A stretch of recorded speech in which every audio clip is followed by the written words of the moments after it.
Assalamualaikum warahmatullahi wabarakatuh. Bismillahirrahmanirrahim. Nahmaduka ya ghafuru ya syakuru. Masalli wa sallim barik ala sayyidina maulana Muhammadin wa ala alihi wa sahbihi asma'in nama ba'du. Orang itu cara berpikir nuruti nafsu, itu yang bahaya. Makanya Quran kritik ara'aita man ittakhadha ilahahu hawa. Orang yang cara berpikir itu nuruti hawa nafsu. Kalau zaman Nabi, zaman sahabat, zaman ulama itu enggak seperti itu. Sehingga cara berpikir itu mudah. Makanya kata Nabi, absyiru ya ma'syaral muslimin, kata. Kamu harus senang ya ma'syaral muslimin. Allah sekarang buka pintu langit yang sebelumnya enggak pernah dibuka. Dan Allah yubahi bikum malaikatah, dan Allah membanggakan kamu kepada para malaikat. Kenapa? Umatnya Muhammad, umatnya Rasulullah Muhammad SAW, itu kalau sampean kepengen mati setiap saat itu baik, itu resepnya gampang kata Nabi. Addu faridotan wantadzoru ukhra. Jadi Allah memberitahu, ya Muhammad, umatmu ini luar biasa. Jadi misalnya tadi kita sholat subuh, ditanya, Bahak kamu sekarang ngapain? Nunggu sholat duhur ya. Setelah sholat duhur ditanya lagi nunggu apa asar. Sehingga faman kana hijratuhu ila wa rasulih fa hijratuhu ila wahi. Jadi kalau ya sudah ini tak ijazahkan. Kalau setelah sholat subuh nunggu apa? Duhur. Setelah duhur nunggu. Sehingga ketika kita mati itu statusnya penunggu sholat. Tapi kamu kan enggak miskin. Kenapa? Penunggu kaya. Nah, itu enggak masuk surga itu. Penunggu kemapanan. Berarti kan menunggu sesuatu yang seleranya nafsu.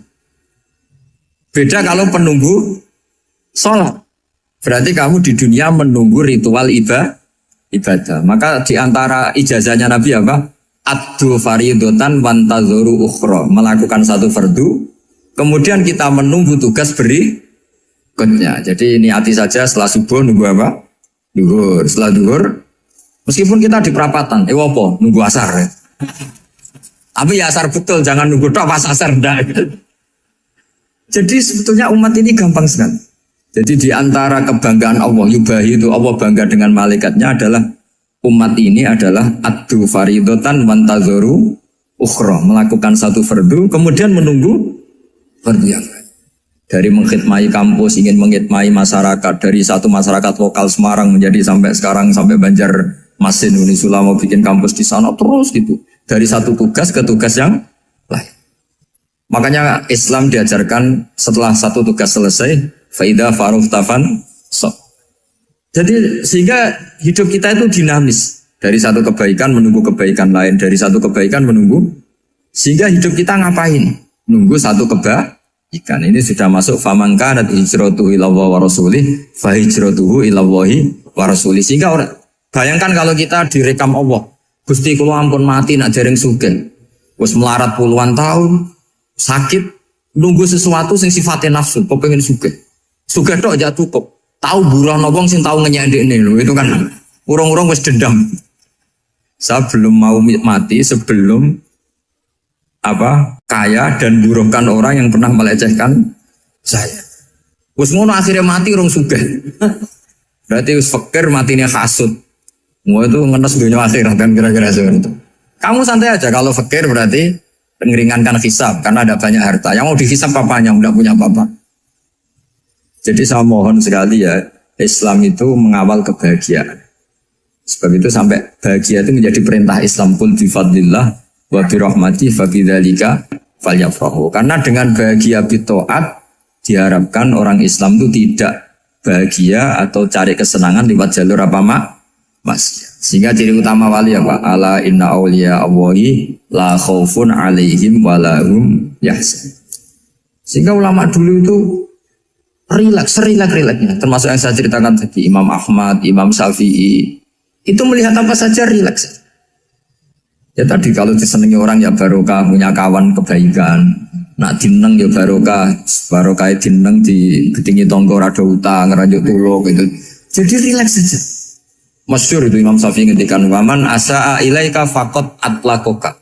Orang yang berbuat buruk sama kamu hakikatnya adalah membebaskan kamu. Atlako itu apa? Membebaskan. Enak gak jadi hidup itu? Kalau kamu kan enggak, Kok gede ngaku salahku apa? Malah kamu ujub tuh, orang kok gak tahu salahnya. Kamu jadi suami, istrinya ngomel, kurang apa saya sebagai suami? Ya kurang banyak, ndak ganteng, ndak kaya, ndak ini. Malah kalau diterangkan malah parah toh. Ya sudah rileks saja, kalau dia ngomel ya tadi, alhamdulillah dapat pahala tanpa apa? Biaya. Terus ngomel kan butuh energi, paling yang ndak kuat 3 jam. Nanti juga berhenti apa? Terus ambil nilai positifnya, misalnya ngomel sama suaminya, bagus lah. Kalau ngomel sama tetangga malah kayak apa gitu aja udah. Jadi ulama dulu itu gampang sekali melihat apa? Melihat hidup. Rasulullah ya gitu, melihat hidup tuh gampang saja. Ketika tanya, ya Aisyah apa ada sarapan? Tidak ada ya Rasulullah, ya sudah saya tak puasa. Jadi enteng saja. Kadang-kadang beliau ingin puasa ya puasa sunat, ada sarapan nggak jadi puasa. Rileks. Nabi itu rileks. Kalau ngajari kebaikan juga rileks. Nah sekarang itu banyak orang yang karena mungkin kurang baca, Islam itu kayak menjadi aturan yang bengis, yang repot, yang mengekang. Itu tidak seperti itu. Yuridu wa bikumul yusra wala yuridu bikumul usra. Allah menghendaki agama ini mudah. Sehingga ada sahabat di Imami Mu'ad itu baca Baqarah. Sahabat ini pekerja petani, mufarokoh ditinggal. Ketika Mu'ad lapor, ya Rasulullah ini ada orang munafik, tengah-tengah sholat mufarokoh saya ditinggal. Yang disalahin itu tidak yang ninggal tapi Mu'ad. Afattanun anta ya Mu'ad, kami itu tukang fitnah. Masa ngimami petani pakai surat Baqarah? Jadi yang disalahkan ini imamnya. Kalau kamu jadi imam, sholatnya ya yang cepat. Makanya terus banyak orang kecepatan karena tadi. Jadi Nabi itu enteng sekali. Jadi apa ya, Nabi itu beda dengan yang kita bayangkan beda. Nabi pernah ngaji di masjid, kemudian ada tetangga lewat pakai cangkul ke kebun. Semua sahabat gerutu. Ini orang tidak benar, ada Nabi ngaji ditinggal saja ke kebun, tidak ikut ngaji. Jawabannya Nabi tidak, itu bagus itu ikut sunnah saya. Kenapa ya Rasulullah? Dia kerja nyari halal. Dan untuk menghidupi keluarganya itu juga ajaran saya. Sehingga yang ngaji ya ajarannya Nabi, yang nggak ngaji karena kerja mencukupi keluarga juga ajarannya Nabi. Segampang itu. Oh, kalau kayaknya kamu kan, wes gak roh akhlak kan gitu. Nabi rileks saja Nabi. Sampai bisa lihat itu di Ihya, di bab Fadhailul Kasbi. Makanya ini apa penting sekali supaya orang itu apa ya berpikir Islam atau mendakwahkan Islam itu berdasar sanad. Ya, yang mutasil yang pernah dilakukan Rasulullah SAW. Sesuatu yang dilarang Allah itu pasti madharat. Maka untuk melarang seseorang bergantung sama narkoba misalnya atau hal-hal yang bahaya pada fisik, itu satu tentu bagi ahlullah, tentu karena takut Allah. Tapi banyak masyarakat yang memang benar-benar bisa meninggalkan narkoba karena efek buruknya ganja. Bahwa itu mengakibatkan sakau, mengakibatkan tidak sadarkan diri, mengakibatkan kebangkrutan ekonomi macam-macam. Sehingga mereka benar-benar benci sama yang namanya narkoba. Jadi di antara manhajul Quran itu kalau mentakbih, memburuk-burukkan maksiat itu mesti dikritik innahu kana fahisyah. Innahu kana fahisyata wa maqta wa sa'a sabila. Innahu kana fahisyata wa sa'a sabila. Diulang beberapa kali. Sehingga dibutuhkan kecakapan untuk menganggap satu hal yang buruk itu fahsyah, sesuatu yang enggak rasional, sesuatu yang tidak positif, sesuatu yang pasti berdampak negatif. Sehingga kalau misalnya tadi dibacakan oleh Qori, kuntum khaira ummatin ukhrijat linnasi ta'muruna bil ma'ruf wa tanhauna 'anil munkar. Untuk berhenti dari kemungkaran itu satu takbihun litil kal mungkar atau litil kal mungkarat, bahwa mungkarat itu kita cap, kita stigmasi bahwa itu buruk sekali. Seperti Nabi mengajarkan pemuda tadi, masa kamu suka ibu kamu digitukin lelaki lain, putri kamu, bule kamu, bude kamu, sehingga orang ini pikirannya termindset betapa buruknya zina. Sama seperti kita sukses memindset betapa buruknya narkoba, betapa buruknya bahan-bahan terlarang. Begitu juga seterusnya, terus pengkhianat dan sebagainya. Tapi problem manusia adalah dia itu akan mencari kebahagiaan atau kesenangan sesaat. Maka caranya gimana? Keinginan senang lewat maksiat ini dilawan dengan nyaman dengan taat. Saya ulang lagi, nyaman dengan taat. Sehingga ulama dulu punya kalimatul munajat, artinya kalimat hubungan pribadi sama Allah yang menjadikan orang itu nyaman. Dan ini yang diajarkan kitab-kitab tasawuf. Kitab tasawuf itu sukses mengajarkan melihat alam raya ini semuanya nyaman, termasuk yang mengecewakan. Itu dianggap nyaman. Saya berkali-kali mengajarkan ilmu ini karena ini musalsal ila Rasulillah SAW. Itu pernah suatu saat Imam Ahmad itu dipanggil sama tetangganya, anak muda. Tentu Imam Ahmad ini orang yang sangat soleh, sangat waroi, sangat tunduk sama perintahnya Allah dan Rasul. Pemuda tadi manggil, ya Ahmad, datang ke rumah saya. Imam Ahmad datang. Setelah sampai ke pemuda tadi, sudah pulang lagi, saya tidak butuh kamu. Pulang lagi. Setelah sampai rumah dipanggil lagi, ya Ahmad, datang lagi. Datang lagi. Oh, saya tidak jadi butuh, pulang lagi. Sampai 3 kali. Dan itu perangai ekspresi Imam Ahmad itu atau ulama lain yang sesoleh beliau itu nyaman, indah. Beliau tetap senyum-senyum nyaman. Beliau tidak tersinggung, tidak terprovokasi, pokoknya tidak tersinggung, kelihatan nyaman. Lama-lama pemuda ini terus tanya, ya Ahmad, kamu saya perlakukan seperti ini kok tidak tersinggung? Kamu senyum-senyum saja, happy-happy saja. Jawabnya Imam Ahmad itu unik. Wahai pemuda, saya kamu panggil itu senang sekali. Karena kata Nabi, kalau kamu iman dengan Allah dan Rasul, maka hormatilah tetangga. Jadi saya senang. Karena nuruti perintah Allah untuk menghormati tetangga. Jadi tidak ada urusannya dengan kamu. Kagetnya kayak apa? Jadi dipanggil tetangga ya senang karena melakukan perintahnya Allah dan Rasul, yaitu ikramul jar, fal yukrim jarum. Disuruh pulang, kamu ingin saya pulang, ya saya pulang. Disuruh datang, ya saya datang. Jadi saya tidak tersinggung, saya tidak ada urusan dengan kamu. Urusan saya dengan Allah Subhanahu wa Ta'ala. Itu kalau bapak-bapak istrinya ngomel terus sabar itu ya bagus. Saya tidak punya urusan. Kalau kamu terprovokasi oleh istri, berarti kamu didikte oleh makhluk. Masa seorang rektor didikte makhluk? Kan tidak keren.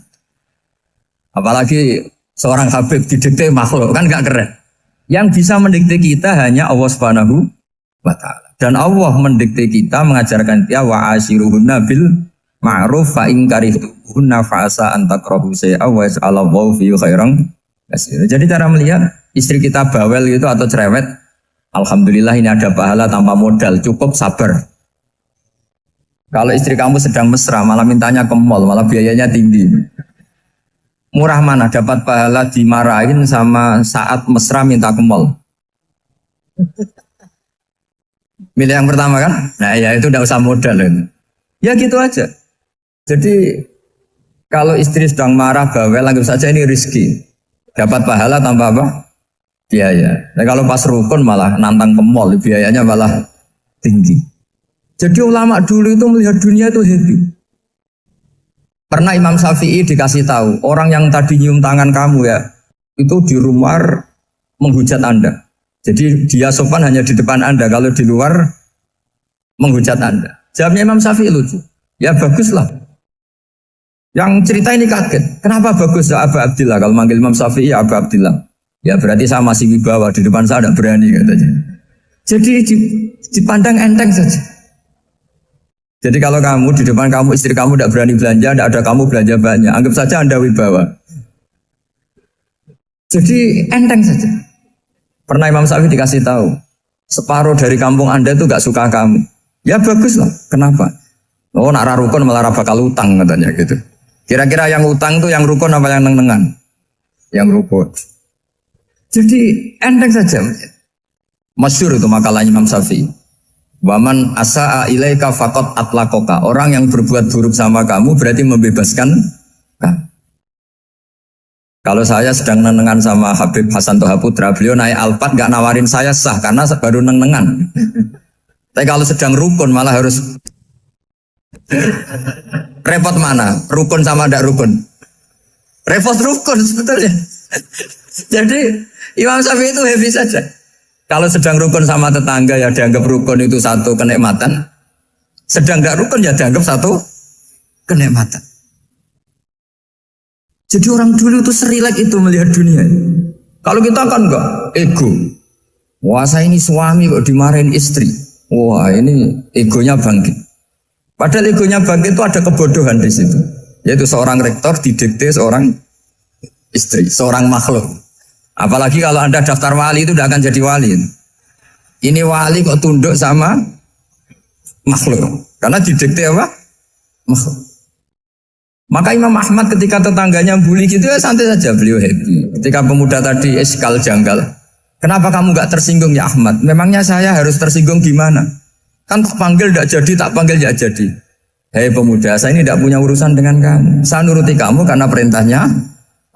Saya senang melakukan perintah Allah, harus berbaik sama kamu. Sampai 3 kali. Ajarkan Muhammad atau katakan Muhammad pada umatmu. Sebaiknya atau seharusnya mereka hanya gembira dengan melihat fadlnya Allah dan rahmatnya Allah. Ini harus kita pahami mulai dari konstruksi yang paling pokok, yaitu akidah. 2 ahwal. Ahwal itu 1 perilaku sosial. 3 mutamimat, sesuatu yang tidak pokok, tapi kita butuhkan dalam mengawal hidup ini. Saya beri contoh, itu sampai maksiat, itu karena cari kesenangan. Misalnya baru penat itu, ingin seneng, ada orang yang macam-macam lah, ingin melihat maksiat, apa itu pornografi, apa nyabu, apa macam-macam. Itu sebetulnya agama punya konsep yang luar biasa, yaitu seharusnya seseorang itu gembira dengan ketaatan. Lalu pertanyaannya caranya gembira gimana? Gembira itu mudah. Jadi misalnya kamu sujud sama Allah Subhanahu wa taala. Terus cara berpikir begini. Ini sekaligus ijazah. Cara berpikir begini. Ya Allah, ini kata Sayyidina Ali, kafani izzan an akuna laka abdan wa kafani fakhron an takuna li rabban. Ya Allah, betapa sialnya saya andaikan saya jadi budak dari makhluk yang sama. Misalnya sampean itu seorang kiai atau rektor atau doktor atau orang terpelajar, kemudian kamu jadi budak atau hamba dari makhluk yang setara. Betapa hinanya saya. Maka kata Sayyidina Ali, ya Allah saya ini cukup bahagia, cukup bangga karena jadi budak, jadi hamba dari zat yang super atau yang maha super. Jadi kok Allah Subhanahu wa ta'ala. Sehingga ada kebahagiaan yang luar biasa karena menjadi hambanya Allah Subhanahu wa ta'ala. Dengan jadi hambanya Allah, maka kita akan malu.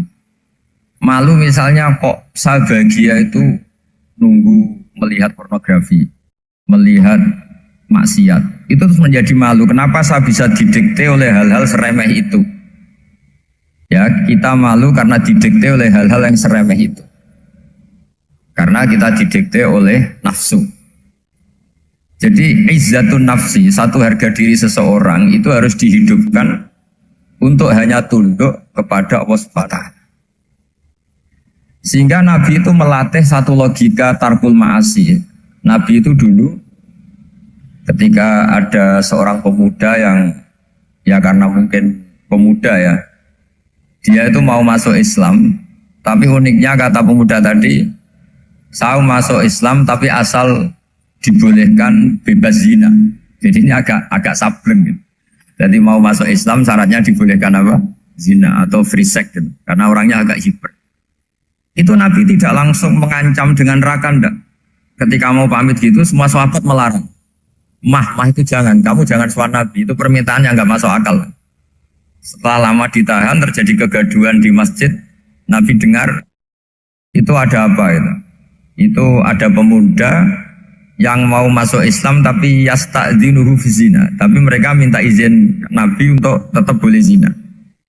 Kata Nabi, pemuda itu suruh masuk, suruh menghadap saya.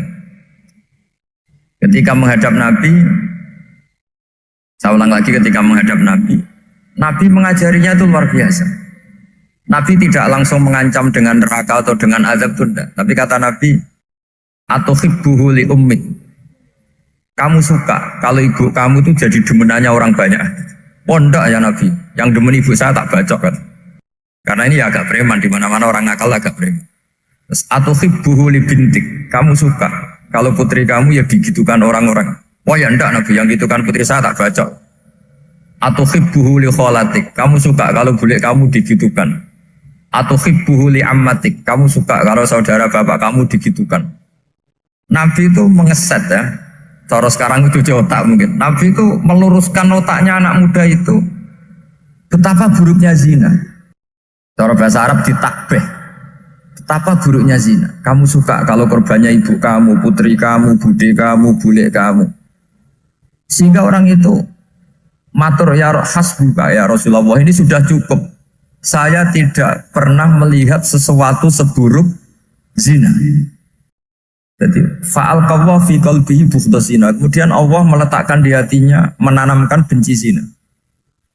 Sehingga akhirnya pemuda tadi menjadi iffah, menjadi menghindari zina. Artinya begini ya, ini mungkin yang lolos dari para kita sebagai dai, kita tidak belajar banyak tarbiyahnya Rasulullah Shallallahu Alaihi Wasallam. Jadi kalau kita benci maksiat, itu jangan hanya ditakhdir, ditakutkan neraka, itu enggak. Jangan hanya itu.